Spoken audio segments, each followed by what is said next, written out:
किताबें पकड़ा के रख दिया जाए तो आपको लगेगा टाइम स्पेंड ही नहीं हो रहा हमारा। इसके अलावा अगर मैथ्स आप बचपन में कभी बनाते होगे तो मैथ बनाते टाइम टाइम का ज्यादा पता नहीं चलता है, क्योंकि मैथ्स में जिसको इंटरेस्ट आता है मैथ में, क्योंकि होता है ना कोई चीज पढ़ रहा है लिख रहा है तो लगातार मैथ बनाते जाएगा बनते जा रहा है। कि एक कॉमन सा आंसर है सबके लिए, चाहे कुकिंग है सिंगिंग है चाहे जो भी है, कि हॉबीज का मतलब ही होता है सर। देखिए कितना बढ़िया आंसर है कि हॉबीज का मतलब ही होता है सर कि किसी चीज में मेरा शौक, ठीक है। तो जिस चीज में मेरा शौक है उसमें क्या होगा, सारी चीजों को हम भूल जाते हैं।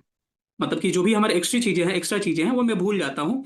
और जब एक्स्ट्रा चीजें भूल जाऊंगा तो हमारे माइंड पे तनाव या स्ट्रेस किस वजह से आता है, कोई बाहरी चीजें हमको याद आती है तभी आता है। तो हमारा ऑलरेडी स्ट्रेस क्या हो जाएगा, खत्म हो जाएगा। तो आप ये कॉमन सा आंसर दे सकते हैं कोई भी, चाहे आपका हॉबी कोई भी हो, जब भी पूछा जाए तो तुरंत हॉबी को पहले बताना है कि हॉबी ऐसी चीजें होती है कि जिसमें मेरा मन लग जाएगा तो क्या हो जाएगा, सारी मैं पुरानी चीजें भूल जाऊंगा, या फिर चीजें मुझे याद नहीं रहती है, बस मैं अपने कामों में लगता हूँ क्योंकि उसमें मन लग रहा है इसीलिए मेरा हॉबी है। तभी समझ में आएगा कि एग्जैक्ट आपका वो हॉबी है कि नहीं। तो जब वो चीजें याद आएगी तो ऑलरेडी क्या होगा, स्ट्रेस रिमूव हो जाएगा। और इसके अलावा अगर